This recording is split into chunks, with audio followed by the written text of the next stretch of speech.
kindness is a timeless message. Everyone likes being treated with kindness, and it never goes to waste. You know, that's what we love, the Cinderella characters that are sweet and kind, and, you know, that's why we love them. Yeah, and I didn't really understand that line, but now I do. Very nice to meet you, Mrs.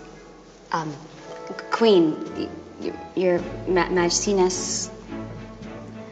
And so nice to meet an acquaintance of Leopold's. Emily is more than an acquaintance. She's my girlfriend. Hello, welcome to the Cindy Show. My name is Lily. And I'm Rosie.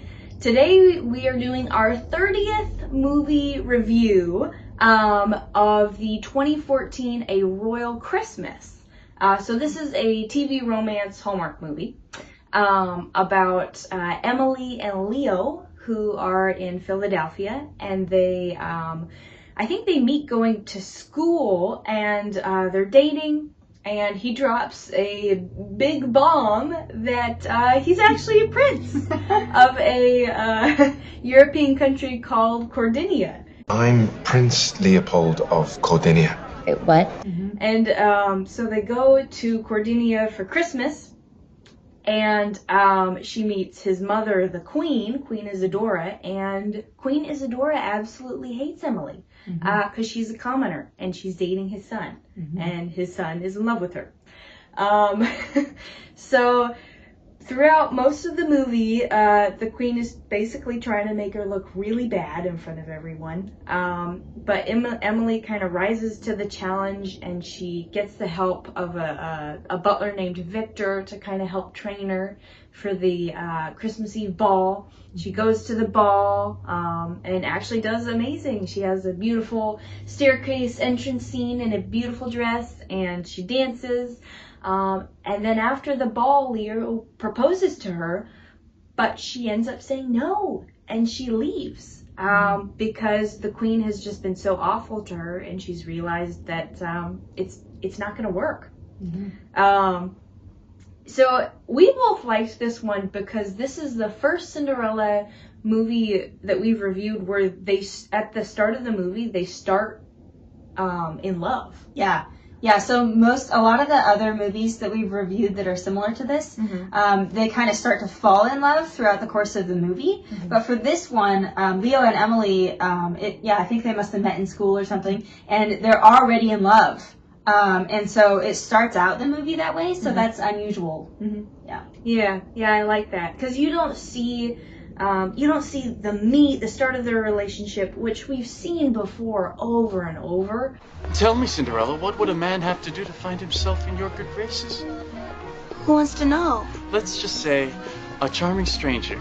So to see them like kind of at that fun stage where they're in love, they love each other, and they're just they're really quirky. They're like goofing around.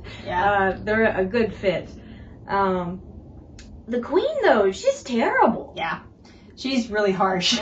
She wants Leo to marry Natasha, who is a duchess, and it's been planned since infancy, and it's like she's very set on that. Like, it really doesn't like Emily. No. Fun fact, actually, the actress who played Duchess Natasha is Jane Seymour's daughter in real life.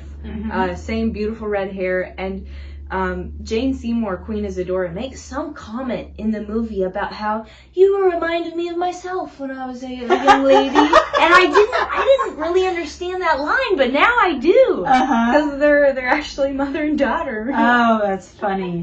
Yeah, I didn't pick that up. Like, I didn't notice that while I was watching it. It was only after the fact that I found that out. But yeah, I think that's great, and they must have had so much fun on the set for this movie. kind of. That's a fun fact. Yeah, but Lacey Chabert, who plays Emily, she has been in 40 Hallmark movies since 2010. So she's like the queen of Hallmark, basically.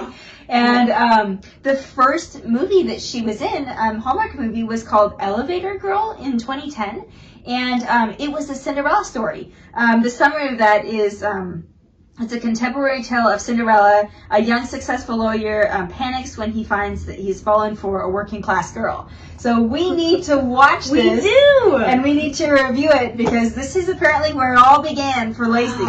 So we had no idea. No. We have a list of Cinderella movies we have watched and Cinderella movies we haven't watched. Both of those lists are pretty long. That wasn't even on there. Yeah. I didn't even know. Yeah, it's kind of like we're always saying that we're never going to run out of Hallmark movies. Yeah, oh yeah. They're just everywhere. I truly believe, like, there are so many Cinderella movie adaptations and stuff that can count towards that. There's a ton of Hallmark movies that could count as Cinderella movie adaptations, like this one.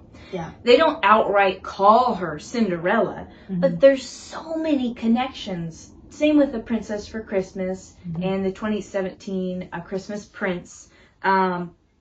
Just the idea of falling for a commoner, at the end having a big ball, running away from the ball, gorgeous dress, staircase scene, and then at the end it ends up fine and the prince goes after her and they get married.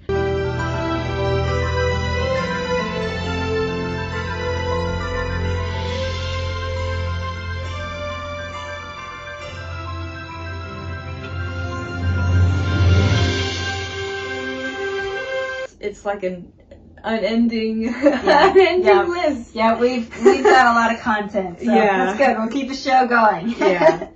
Something I didn't like. There wasn't a whole lot I didn't like about this movie, but one thing I did dislike is the Queen's change from going from being absolutely evil, being the evil stepmother figure, to kind of her shift in thinking. Well, she witnesses, she hears Theo propose to Emily after the ball, and she hears him say no, or she hears her say no, Emily, and she doesn't feel great about that, and so at the very end of the movie, Leo goes after Emily to her home, and he's standing outside her window, and she goes out into the snow, and he proposes to her again, just like the 2017 A Christmas Prince. Yep.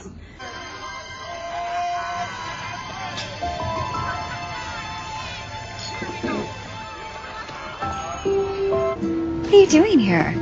Will you marry me? Mother would never. Say yes, Emily. Queen Isadora is there and she encourages Emily to say yes. I felt like that shift was a bit too dramatic because she's so bad to Emily throughout 95% of the movie. Yeah, they could have fleshed that out a little more. Why did it hit her so hard? What about that conversation did she feel bad about? Because she didn't feel bad about it before. All her mean things she did to poor Emily. Yeah. Jane Seymour was in Dr. Quinn Medicine Woman, which was a show that was between 1993 and 1998. So we know her from that. Yeah. We've seen that. Our mom likes that those shows. Yeah. But it's really cool to see her still acting and still getting involved with movies like this and working with her daughter too. That's cool. Yeah. A cool Cinderella connection is snow globes. So Emily brings the Queen a snow globe from Philadelphia as a gift. That is not the first Cinderella movie that incorporates snow globes. Of course, this is a Christmas Cinderella movie, but the 2004 A Cinderella Story, Sam has a snow globe. In the 2016 A Cinderella Story, If the Shoe Fits, there's a scene where, I'm blanking on her name. The Cinderella figure has like a bunch of snow globes, and then A Christmas Wish, the 2019 one, I believe, there's snow globes, and then I think there might have been another one. But snow globes, snow globes, snow globes. Yeah, it's a common theme in Cinderella movies. Yeah, there was the other thing too where Emily is a seamstress and she fixed up the dress that was given to her by the Queen that she was supposed to wear, and so that's a connection to the 1950 original version of Cinderella when she fixes up a dress. Yeah, and the 2015 one where she kind of repairs her own mother's dress before the ball. the dress that Queen Isadora gives her is ugly. Well, I mean, it's just not modern, and she makes it gorgeous and beautiful. Yeah. And didn't you say that the dress that she ends up wearing to the ball that Emily wears was like her actual wedding dress? So, not that one, but the very final scene in this movie when her and Leo get married, spoiler, that wedding dress is her real life wedding dress. Wow. So that's cute. Yeah, I like that. It was a pretty dress. She's like a fairy tale.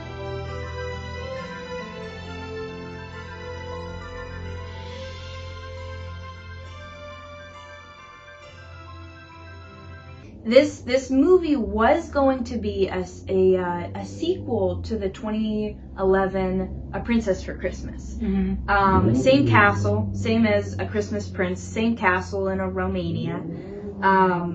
They decided not to go with the sequel idea.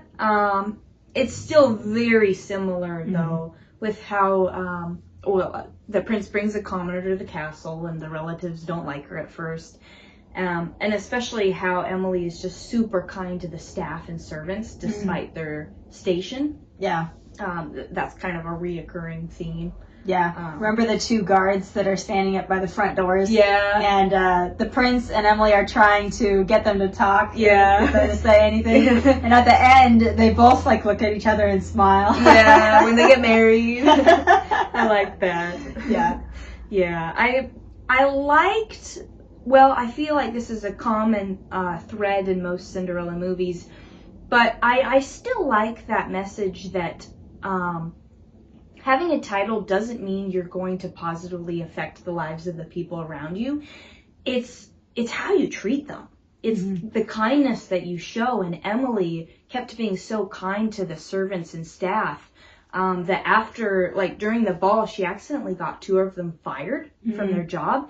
And it shook her. Yeah. She was really bothered by it. And it just kind of showed you the heart that she had, her heart for other people. And it didn't matter at all if you were the queen or a servant. She treated everyone with the same amount of kindness and excitement.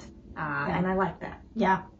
Yeah, and it's, that's what we love, the Cinderella characters that are sweet and kind, and that's why we love them. Yeah, because kindness is a timeless message.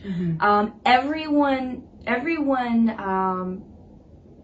likes being treated with kindness, and it never goes to waste. We must simply have courage and be kind, mustn't we? Yes. And it kind of shows with the queen too. Emily's constantly being kind to the queen, and finally at the end she kind of her opinion changes. Yeah. She realizes, oh, I'm the deal breaker for my son finding his happiness. Yeah. Which that's actually something I kind of liked, because yes, Emily and Leo are in love, and he proposes to her, but she says no. Because she says, I love you so much, but there are aspects of your life that don't work for me, and they aren't going to work for me. I would be miserable. I love you, but I'm not going to stay. I'm going to go. And I liked that. Little dose of reality. Yeah, because you don't just need love, like you have to be compatible. Yeah, so Rosie, what are we going to rate this? Yeah, so we're going to rate this one a 6 out of 10. It's lower than A Christmas Prince and A Princess for Christmas, which were very, very similar. I don't know, just the whole film, the quality wasn't incredible. Yeah.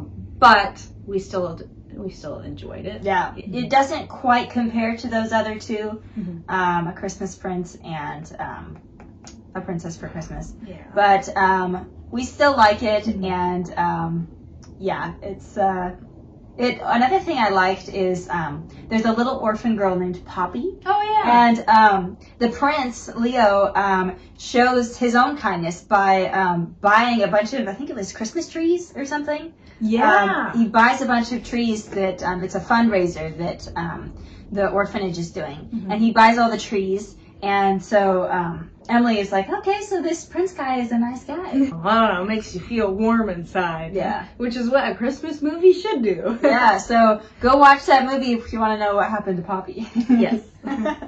All right, let us know what Cinderella movie adaptation we should do next. We love reviewing them. Again, this is our 30th. Yes. This feels like a milestone. And we keep going up in subscribers, too, which is amazing. Yeah. Yeah, it's awesome. And we're almost at 2 years, so we'll probably do a 2-year anniversary video for the Cindy Show. All right, guys, thanks so much for watching, and we'll catch you on the other side. Bye.